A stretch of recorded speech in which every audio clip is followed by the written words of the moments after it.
How's everybody doing? My name is Pasha Jian at PASH021. I'm with one of my favorite people on Twitter at Ballback Gold. How you doing, Ballback? Hi, Pasha. How are you doing? Very well, thank you. And we have Sina at Sina_SA. How you doing, Sina? I'm not too bad. What about yourself? Very well, very well. So today we just want to talk about Group F. You know, after 8 years, Iran made it. So I just wanted your opinion. So what do you think about our group? Either of you could start first. Sina, you want to go first? Sure. To be honest, I think this World Cup is so close in terms of standard between the teams that any group would have been hard anyway. But I think it's not a bad team for us. Argentina, Bosnia, Nigeria. Of course, it's going to be a tough challenge for us, but we should. Obviously, the preparations have gone all right. Could have gone better, but we've got to wait and see how it goes. Yeah, But I think it's been a decent draw for us. I think. So what are your thoughts, Ballback?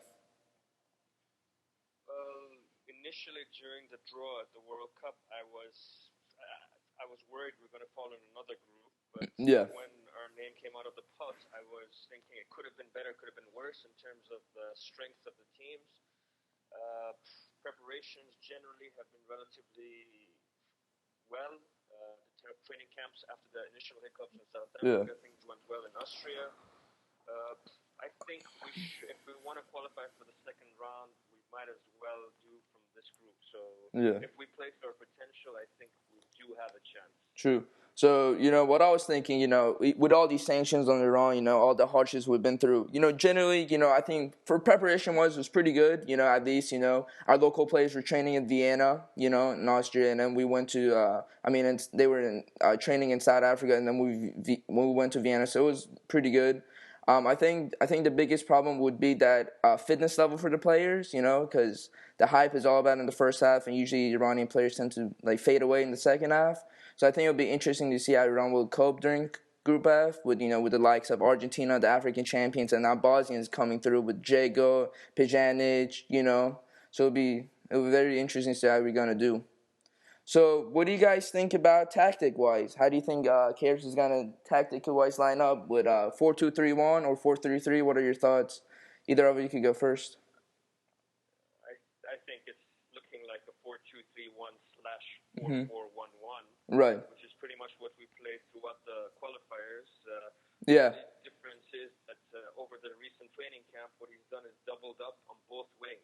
He's playing fullback. He's playing second fullbacks ahead of the actual fullbacks. So Right. it's a bit more conservative. It's a bit more cautious. Normally, I would be against it, but we're going up against teams that are going to attack us. Yeah. I can see the logic behind it. We're not better than them when it comes to, let's say, technique or skill or experience, but we can fight them. And with this setup, I think we do have a chance. It's going to purely rely on our counterattacks. Hopefully, we can transition quickly from the back to the front, because if we don't have the tempo, it's going to cost us. We're going to be 10 men behind the wall, backs against the wall for the whole 90 minutes, somehow like what happened in Seoul. And I don't You're right. think the likes of Argentina will need as many chances to score against us. Definitely. So, Sina, what are your thoughts, mate? Yeah, I agree. I think it's going to be a 4-2-3-1. And to be honest, out of the starting 11, maybe 6 or 7 has been pretty obvious since our game against South Korea Right. last year. I mean, the thought of putting Haydari on on the right wing or right midfield, if you like, and Montazeri at right back, it's risky. I think if you play your open game, Montazeri can get exploited really easily, especially against Nigeria, with the very pacey wingers. But I think that's the key. I think he will make sure Haydari helps Montazeri, and that's the thing. We've got to Right. make sure there are no spaces on both sides for the Nigerian wingers as well as Bosnia, of course. I think the key point for us to get points out of this group for me personally, I think Andronic and Nekunama are the main points. I think Yeah. the transition from defending to going forward will come through them, and I think the partnership between those two will be vital defensively and going forward. Definitely. Plus, the Jaga is another Nejad, he's got to be on form. He probably wouldn't get that many chances against any of the three sides. So they Right. have to make sure every chance we've got, we take him. We take him. For me personally, I think the most vital, as Sino mentioned, I think, obviously we have, the hype is going to always be on Dejaga, Gucci, because they're dominantly are the most important players, and they've done well. But I really, really think it's going to be up to Javad Nekun and Anjana Tamer and how we're going to cope with Grubev, because if they could distribute the ball very, very perfectly, get that flow of the game going, I think we have a big chance, and that's a big thing against our first game against Nigeria, against Mikel and Onazi, and I hope we do well. So now we talked about about the tactics and how we're gonna co-op. So do you think he picked the 23-man squad? Do you think that is the best 23-man squad he could have picked? I'm not sure about necessarily using the word best. It's probably the most suitable one for what he's trying to achieve. I would have probably made one or two changes overall, but I wouldn't complain too much. It was a surprise not to have Khalafari in the 23. Right. Quite crucial in the qualification. He scored a winning goal against Uzbekistan in a game where we were sitting and defending, and we were very lucky to get a result there. And at the same time, Sardar Azmoun, I would have taken the risk. I think that was our most important win. I think that was our most important in qualifying. He was. We wouldn't have won that game. We would have been really tough for us. Yeah, probably true.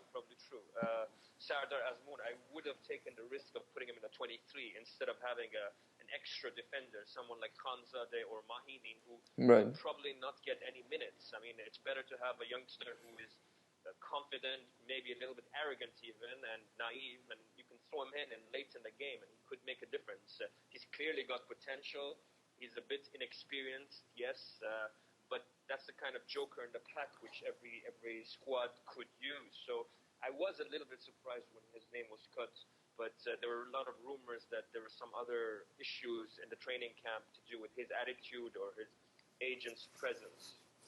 Right. So, now we're talking about Sardar Azmoun. Do you think Queiroz did not pick him because he wasn't doing well in the Austrian camp, or do you think just because of how defensive he's always been, he just preferred Mahini and Khanzadeh over him?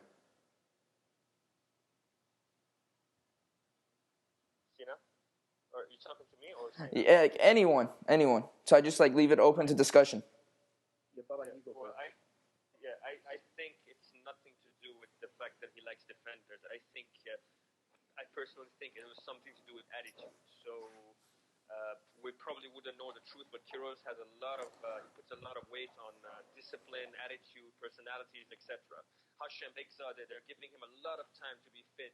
I don't think he's necessarily the best left back out there, but if you watch some of the videos or hear some of the players talk, he's very important for in terms of the squad spirit and the way he settles in the squad. So I think someone like Bekzadeh being given so much time to recover and be involved in the squad is about that personality, the attitude, and what he brings to the camp, much more than, let's say, necessarily he's tactically the best fit in the squad. Definitely agree. So, Sina, what are your thoughts, mate? Well, first of all, about Sardar Azmoun, I think his omission, for me personally, came more of a surprise when Khalafari wasn't in the squad either. Because, now we're clearly going with two strikers going into the tournament with only Uchan Nejad and Ansari Fat. And I thought, first I thought Azmoun, wouldn't go at all because, he's taking Ansari Fat and Uchan Nejad as well as Khalafari. He quite liked playing Khalafari just behind the striker sometimes, as a plan B. So I thought, Khalafari is going to be his first striker, and he didn't take him either. And it was a bit of not disappointment, but a bit of a shock. Of course, Khalafari would have been disappointed himself not to go, but I think Azmoun, he would have benefited from going. I'm not sure whether he would have played or not, but I think the experience of being in the World Cup, being around the team at this stage would have been very useful to him and his future, as well as national team future. In regards to Sorry, go ahead. No, go on. I was just going to say the fact that he decided against having a third striker pretty much sets the tone of the way Iran is going to be set up throughout the game. So it's very unlikely we're going to turn to two strikers. I mean, I would be surprised if we have Gucci and Ansari Fan lining up together unless it's very late in the game. So having a third striker when you're really looking at it only playing one probably tells us that Kirosh is gonna be playing defensively, as we know, counterattack 4-2-3-1, having second defenders on the wings as well. So having Jahanbakhsh as an alternative or Ansari Fad gives him a lot of options up front, at least when it comes to his vision for how he wants us to get results. Yeah, I agree. I think Jahanbakhsh will be, they say the teams who have the best plan Bs will get them, best results in the World Cup. And Jahanbakhsh is our plan B. I think he's our only plan B. And the fact that he's obviously staying on the right, but Perez isn't really keen on putting anyone offensively, on the left hand side. So he always wants to make sure one of his, wide areas is defensively tight and just make sure that he attacks on one side. And I think that brings a lot of one-dimensional game to our football when we attack him, because if our plan B is on Jahanbakhsh, then all the game will go through him once we're 1-0 or 2-0 behind.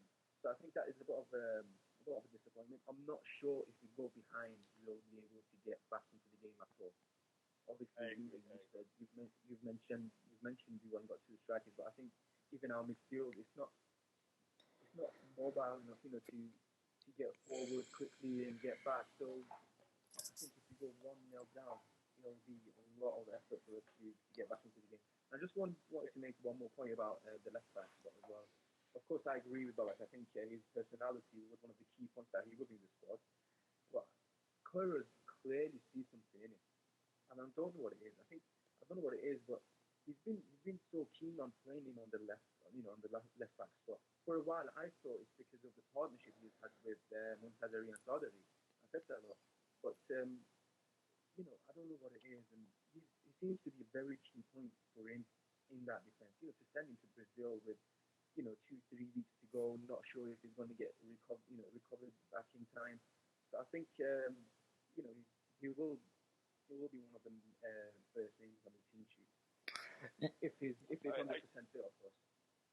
Are you guys surprised with the amount of, let's say, foreign-based Iranian players, the ones who have joined the squad, like Beta Shur and Galvari, etc., the ones that were hailed a lot when they were called up, but they haven't made it through? I personally feel that Kirosh is looking at the best players, and the fact that those players were called up, it kind of spurred on some of the people who felt their places were challenged, and they kind of stepped up their game a little bit during the last few months, and they've kept out people like Beta Shur and Galvari himself as well. So do you guys share that opinion, or what? I mean, to be honest with you, before Kairosh was gonna pick Beytoshur, Beytoshur was really hyped up and on ESPN because he's dual citizen, and there was a lot of rumors going out on ESPN and in the States that Clinton was gonna pick him like for this World Cup, and then because of how brilliant he had played, like assisted 14 goals or something from the right back position in the MLS, and he was in the All-Star team with the likes of Thierry Henry, David Beckham, so.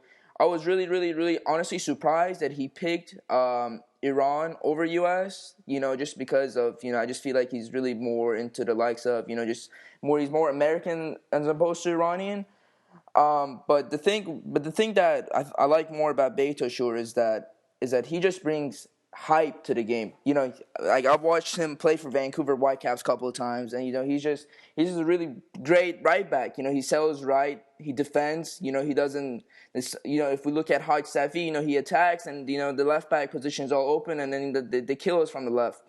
So I think the thing with Beytoshur is that he's a really well put right back, and I just wish that instead of putting Khosrow Haydari into right wing, I wish Karish would have put Beytoshur in the right wing as opposed to Haydari at the right back in his preferred position. But the thing with Daniel Doveri, honestly, he hasn't done well. Honestly, I mean, I'll be surprised if he's gonna start for the World Cup because in his first debut, I think it was against Guinea, if I'm not mistaken, he was awful. So. I really don't think. I think honestly for Doveri, I don't think he's gonna start, even though he's foreign based and with a language barrier. I think he's not prepared. Yeah, I kind of agree. Beta Shur, I think he had a good season a couple of years ago, and last season he was a little bit average. It looked like he wasn't going to get called up by Klinsmann, actually. And a lot of the ESPN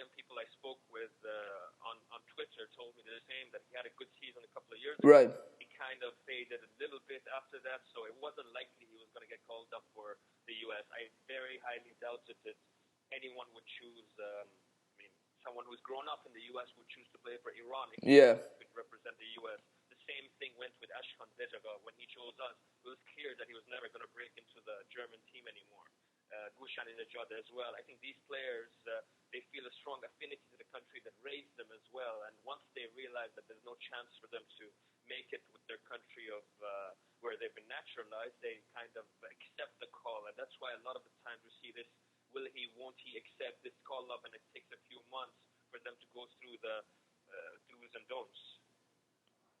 Yeah, same. I agree. I think based on Shura, I think as you said a couple of years ago, he was really on form, and I think that's the maximum potential that he could play. I don't think he can get any better, as time goes on. But I don't think, Bobak's right. I don't think he would have chosen Iran over US if he had the chance to choose one. Right. Because of course he was in the US squad a couple of years ago as well, wasn't he? Queensland chose him, but he didn't make his debut. So I think he couldn't get into the US side, so he chose Iran once the call came. And it's the same situation with the other Japanese guy. I forgot his name. Aria. Hasagawa. Yeah, that's the one. Yeah. And he spoke to his father, and his father said, I want him to play for Iran, but he doesn't really want to choose Iran over Japan because he sees that he's got a chance with the Japanese national team and he thinks he can get in it. And I think it's the same situation with Dejaga and Beitoshu a few years ago. I definitely agree. So now speaking of, we were just talking about the goalkeeper position, Daniel Dalveri. So what do you guys think about the goalkeeping situation? Because right now we don't. It seems like Haggerty might actually start for us. Like, we never expect our third string, basically, goalkeepers could probably most likely going to start against Nigeria. So what are your thoughts on it? I'll go with Sina. You want to go first? Sina? Well, I think I'm a huge admirer of Rahman. Mm-hmm. Not necessarily of his character and his personality, but as a keeper, he's been phenomenal in the past few years. I mean, he's not been as great in the last year or so, but personally, I thought he was the best thing about Iran in the 2010 qualification for the World Cup, which was obviously qualifying. But I think once it was obvious that Rahman won't make it, I just left it completely up to Curtis that he's our best goalkeeper. I wouldn't necessarily agree. I wouldn't necessarily disagree with him if Harry was starting. I think, he's not a great keeper, but I don't think he's as error prone as Dalveri and Ahmadi. I mean, I'm not a fan of Ahmadi at all. I think he's a good shot stopper, but he's makes silly mistakes. I think he makes really yeah. Especially for coming out. Yeah, especially for crosses. He comes and sometimes he catches it really well. But not always. There is that odd mistake in him, and you don't want that odd mistake to be in the World Cup match against Nigeria or against Argentina or Bosnia. You want to make sure your keeper's solid, and if you can't save, the amazing shot, then that's fair enough. But you don't want to lose to a goalkeeping mistake. That seems to be always our problem, as we saw 8 years ago with Mirzapur. So what do you think, Babak? Who do you want? Who would you feel comfortable in goal? Person I feel most comfortable with is not in the squad. That's Rahmat. Yeah, that's how Tina said, but between the three, to be honest, obviously Ahmadi is the most experienced in Iran. Habighi, I haven't seen too much of him, but I haven't seen enough to be able to judge him. But from what I read, he has a good physical stature, and that's what I think. The thing that's counting against Ahmadi more than anything is that physically he doesn't have the stature to dominate his box. And Kiros went after Dalveri with the idea that this guy is a big, big man and he's able to dominate his box. But one of the big weaknesses that he's shown in the games he's played that he's actually stuck onto his line. He's not attacking the ball off crosses. It happened against Angola again. Because I watched him play in his team in Bundesliga, and he's a decent shot stopper. But I don't know what it is when he plays for Iran. Sorry, he looks a bit uncomfortable. I don't know what it is. He doesn't know when to come out, when to stay on his line, what to do, and I think that's really worrying for him. I mean, he's a good keeper. But would you think that's a language barrier, though? What do you think? You have clubs. You have clubs all over the world. Keepers coming from different countries. They don't speak the same language. But I think people are making too much of the language barrier. I just think his personality. He's not really integrated into the team that much. You don't see him bonding with the players as much. He's kind of hanging out with Bektaşur most of the time, and Right. they seem to have their own little clique. So it's I feel that I don't know if the players have tried to make him feel part of the squad or he needs to make an extra effort. I just feel that he hasn't gelled. The chemistry isn't there, and that's counted against him. And now Kirosh is looking at an alternative. The fact that he played Hadid against Trinidad, I don't think he was tested too much, but that tells us that it's likely he's going to start. I mean, it's very unlikely he's going to throw in Doveri because he could have played him for these friendlies a couple of games, give him the chance to kind of feel comfortable, but he didn't. So I feel it's almost certain that it's going to be Hadidi, and I will be worried every time the ball comes into the box. Yeah. But then again, I wouldn't be worried with any of these three. I definitely agree with you guys, but the thing, yeah, go on, Cena. Cora's made a point about always favouring the players that help him to the qualification, which was the argument he had against the invitation of Rahmat to the Premier League, and it's kind of I wouldn't say ironic, but it's funny how Ahmadi was actually, I think he was not man of the match, but he made crucial saves against Australia. Well, he was man of the match. I mean, we wouldn't have made it if it wasn't for him. He was fantastic that day. I know two quality double saves, and I think right now at this moment of time he's probably Cora's third choice by the looks of it. And he kind of goes against what he actually said about inviting Rahmati, and I'm sounding a bit biased there, but I'm a huge fan of Rahmati. I would have loved to see him. The good thing about this is that it teaches Iranian players in the future that keep your mouth shut. Don't use media thinking Thank you. above the team or above anything. It teaches them a little bit about professionalism. What I like about Kiros is he stood his ground. He's instilled discipline. Anyone who says something out of line gets crossed out or gets to pay the price, like Prandelli has with the Italian team.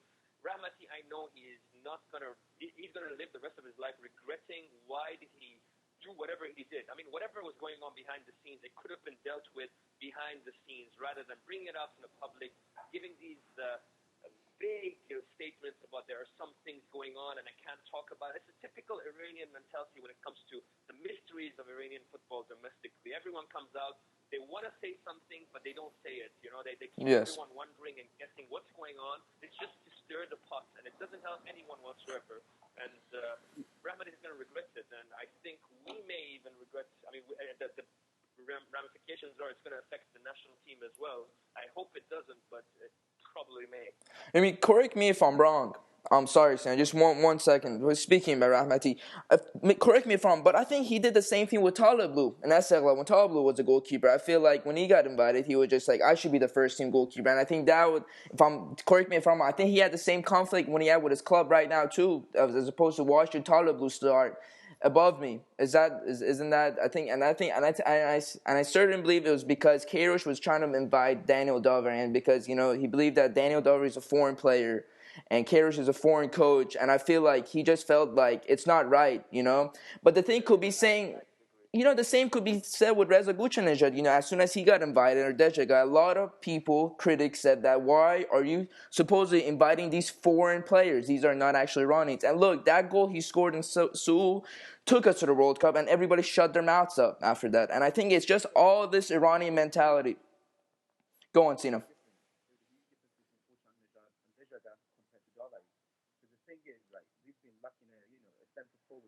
Years after Dyer retired, but he was looking for players to come in and fill that spot and get goals, because he didn't get that many chances in the game, especially with this defensive mentality. And Buchanaj filled in that spot perfectly, and of course Dejaga, I mean, he's been great even before that when he was watching in Bundesliga play with Wolfsburg, right? He was a great player. But the thing with Dyer is, we had a number one keeper, Rahmati. Yes. I think his attitude is appalling for a supposedly professional player. And another thing is, Iran is just it's full of mismanagement. There might be a lot of issues between players and managers in a lot of teams, but none of them, as far as I said, would come out in the public and be said everywhere. And I think it's a matter of mismanagement as well. It could have been managed really well. Of course, I don't think the Iranian FA did much to help it. I think they actually fueled the situation, if you like, and I think it could have been managed a lot better between Queiroz and Rahmati. But I would like to say one thing. If K. Roach wasn't our coach right now, and there was an Iranian coach coaching us, and whatever Rahmani said, an Iranian coach would invite Rahmani back to the squad as opposed to a foreign coach. So, what I like about K. Roach, he taught him a lesson, as opposed to instead of opening your mouth and thinking you're bigger than your own country, he's going to regret it, as Ballback said, for the rest of his life. And I think that's it's a Absolutely. I think it's a perfect punishment. I think it is. I think it's gonna teach a lot of lessons to a lot of players coming through. And but I'm just saying, it's a shame that you had to be Rahmati. It's a shame that you couldn't just get on with his job and play for his country, which I'm sure a lot of people would love to do. But as Babak said before, it's a lesson, and it's a lesson that should teach a lot of players coming through to not just get paid like professional footballers, right. but to act like one and have the attitude of professional footballers as well. Definitely. So you want to add anything to that, Ballback? I think we pretty much summed up the goalkeeping situation. But at the same time, when it comes to professionalism, some players take it when you call up someone that's going to threaten your position. Some players take it, put their heads down, and start working harder. People like I don't want to say Montazeri, but the person that's going to play right back instead of Beta Shore, or the person that's going to play in goal instead of Davari. But then there's someone like Rahmati. Maybe he felt a little bit more sensitive. The idea that Iran was courting Davari, thinking that they don't appreciate me, they don't love me. Maybe a little bit of Cristiano Ronaldo being channeled over there, but he did it the wrong way, and I'm thinking we have to now forget about the past and just support whoever is in goal on that first game against Nigeria, because that game is gonna dictate what happens to us. Definitely. So we talked about the goalkeeping situation. We talked about tags, talked about the lineups and everything. So, Bobak, I'm gonna go with you first. What is your most ideal starting 11 versus Nigeria?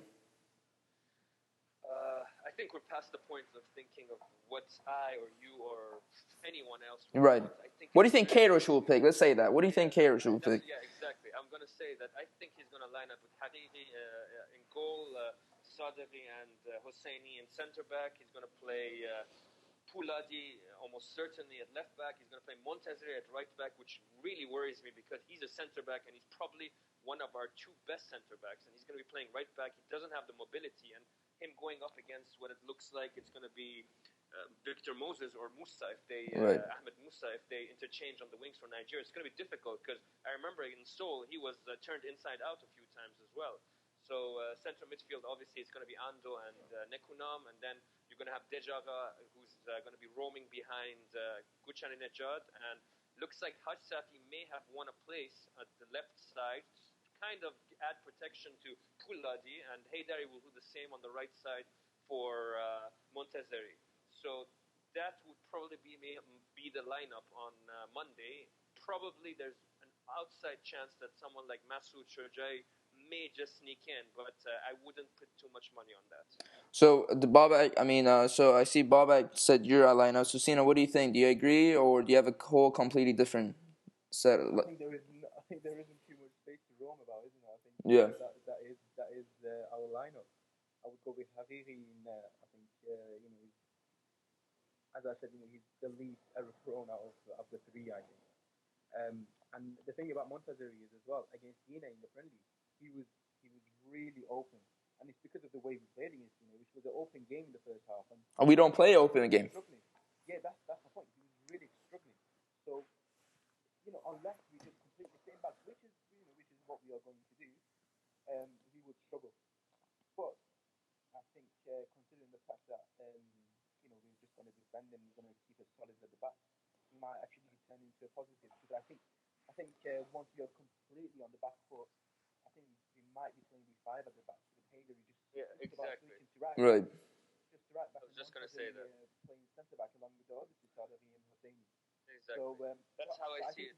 I see it the same way. I think when we're on the back foot, we're going to pretty much have a line of five at the back, and Haydari will slot in at the right side, and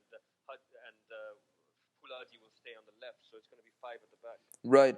So now, yeah. Go ahead, Sina. If we all want that down, or if we had always just chasing the game where we want to go, obviously Jahan Bash would come in. Right. Another point is on the right hand side, Montazeri will definitely have to go off if that is the case, because he can't play without protection at right back. He's slow. He will get exposed easily.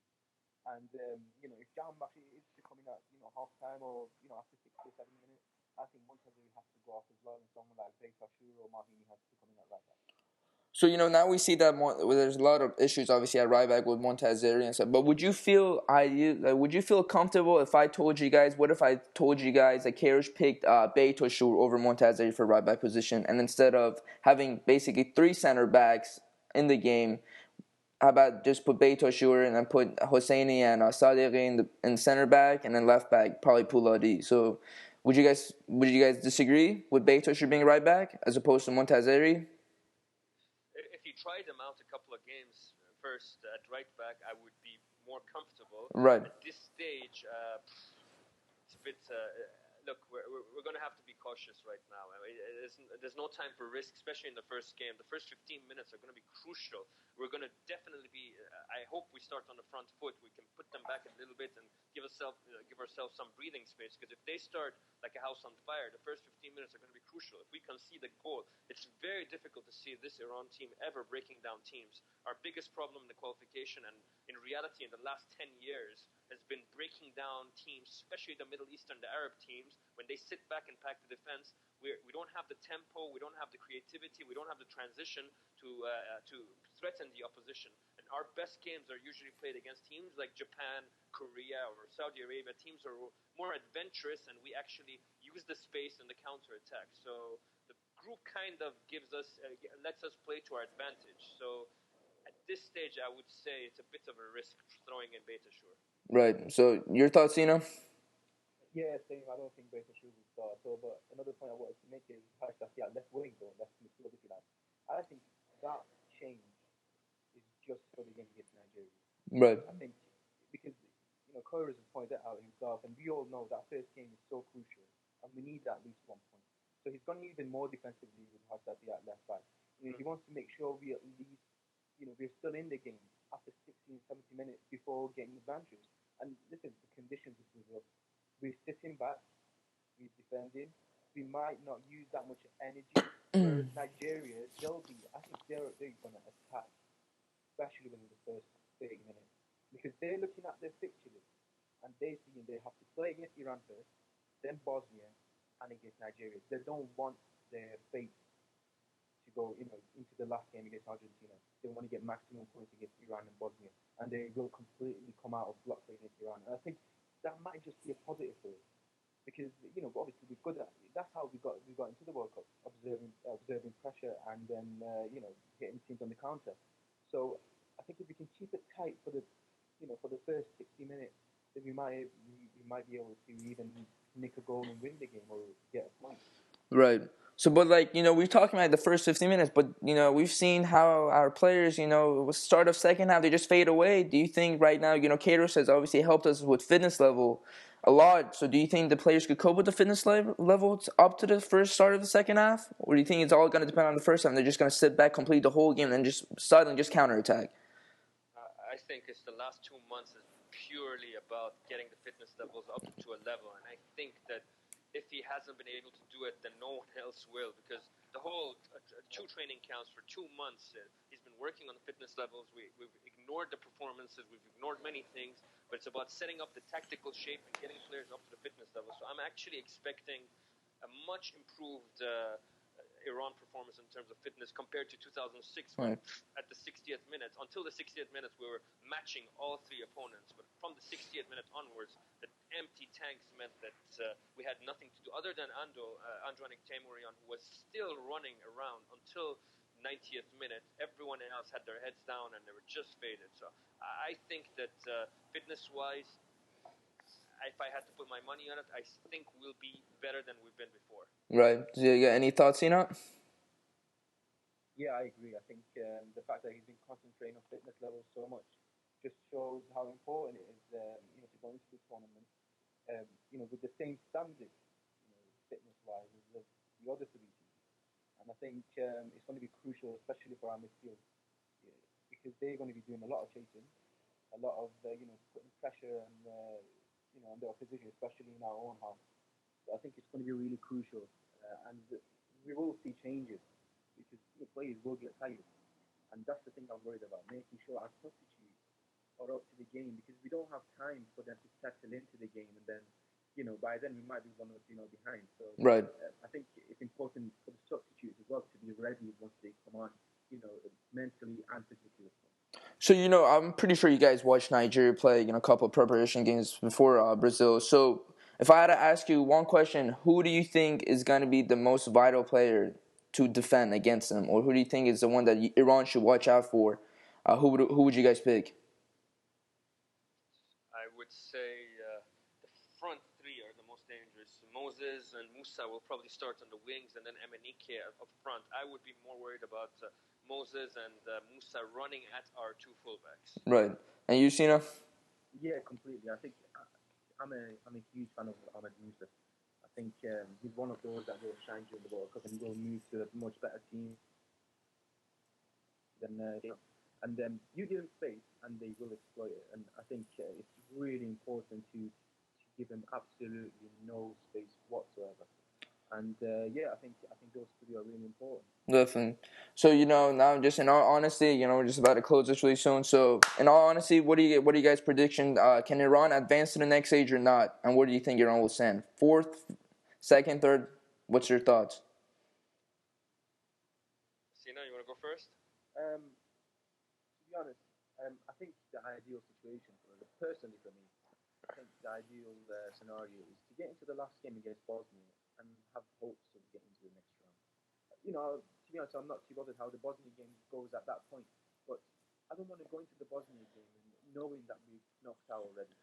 Right. The situation in the last two tournaments in France '98 and Germany 2006. A point against Nigeria would be great. To head into that last game against Bosnia, knowing that a result against Bosnia would give us a great chance of qualifying, and I think that's what Torres wants as well. Definitely agree. Definitely agree. Babak John, what's your thoughts? I think, look, my head says that we're just going to fall short. My heart says we're going to end up with 4 points, but I hope so. I feel it's the game against Nigeria. Everyone, I think the whole preparation has been built around the idea that we need to stay in the competition after the end of the Nigeria game. Difficult to see us coming back in games, so we really have to stay tight. I think we do have a chance to get a 1-0 win. The fact that I watched Cameroon last night, they were very disappointing. Nigeria is probably just about the better side, but I feel that our opponents will be underestimating us. They wouldn't be thinking much of us. They'll be thinking, okay, 3 points from Iran, we've got to get a result against Bosnia or Argentina, etc. So I feel that mentally we may be in a better position right now than Nigeria. They may just be thinking, you know what, we've got 3 points on the board against Iran. And I would like to hope so, because that will play in our hands. We need to, like Sina said, we need to be in that final game with a chance to qualify. And it's all about the Nigeria game. I actually think that a draw may not be enough overall. We need to try to get a win against Nigeria, even though it might sound a little bit greedy. I just feel we need to get 3 points in that first game and put the pressure on the other two teams, because I feel Bosnia may actually may do better than some people think. I think they can get a result against Argentina, probably a draw, and then they can beat Nigeria. So it may be us or Bosnia at the end. Just to build up on that, Babak, I just feel like one of the biggest advantages we're gonna have, because we're playing the African champions, and obviously because they're African champions, they want to probably kill us. But I feel like it's the media too. Nobody expects us to advance. Nobody expects us to honestly beat Nigeria. So I believe that's gonna help our own players. To show that yes, we're in here and we could do something. And I hope that happens. And I'm just really, really looking forward to that. I'm hoping that Curtis has done a lot of work on set pieces going forward, because that is a weak point. Yes. Really hurt him on set pieces. So I'm really hoping and wishing that once we get 1 or 2 corners or even free kicks, we take our chances against Nigeria. That's our strength, actually. That's one of our strengths. That's pretty much 70% of our goals. I think it was for 2006. It was all of our goals in the qualification came from corners or free kicks. But if we scored 2 goals. Even in the qualification, I remember a lot of them came off crosses from Mahdavikia and Zandi. They really put in the corners, etc. And we scored a lot of goals off corners. So I agree with Sina. I think set pieces are the few that we do get. We need to make them count. First 15 minutes, I'm going to repeat that again. First 15 minutes are crucial. We can't concede a goal early on. It'll throw the whole preparation and game plan out of the window, and then it's going to be very difficult for us to try to break down Nigeria, Argentina, or Bosnia, any of the sides. If they play professionally and they start to sit back a little bit and they give us possession, we don't have the tempo. And I don't think I can remember the last time an Iranian team had tempo in their build-up play. So we won't be able to transition too quickly or try to find openings between the channels and lines. Definitely. Did you watch the Australia-Chile game last night? I caught about 50 I watched it. Game. Did you watch it? Yeah, I watched it. I watched it. I just wanted to make your point. Australia went into the game knowing they have to defend. Yes. They were so sloppy in the first 15 minutes. I don't think they had the concentration. They were mentally ready. They took too long to settle into the game. By the time they settled into the game, they were 2-0 behind. And it was too late. They got a goal back, which is fair enough. They had a lot of chances. They created, actually they played a lot better than people would have expected them to. But because mentally they weren't concentrating in the first 15 Right. minutes, not just the game, tournament was pretty much over for them. And I think that's the point Iran needs to pick up as well. As Babak said, in the first 15 minutes, in the first half even, make sure you're completely concentrated in the first minute. We don't have time to, we're not one of those teams that take 10, 15 minutes to settle into the game to get completely, concentrating on the game. We need to be on point from the very first second. Definitely. I think that's a key point as well. Good point. Good point, guys. Well, I really appreciate you guys doing this with me, and just to let you guys know. So, you think you guys will advance? Yes or no? Yes. Good. Bye-bye. Sina? Do I have a choice? Yes or no? In all honesty, yes. Mashallah.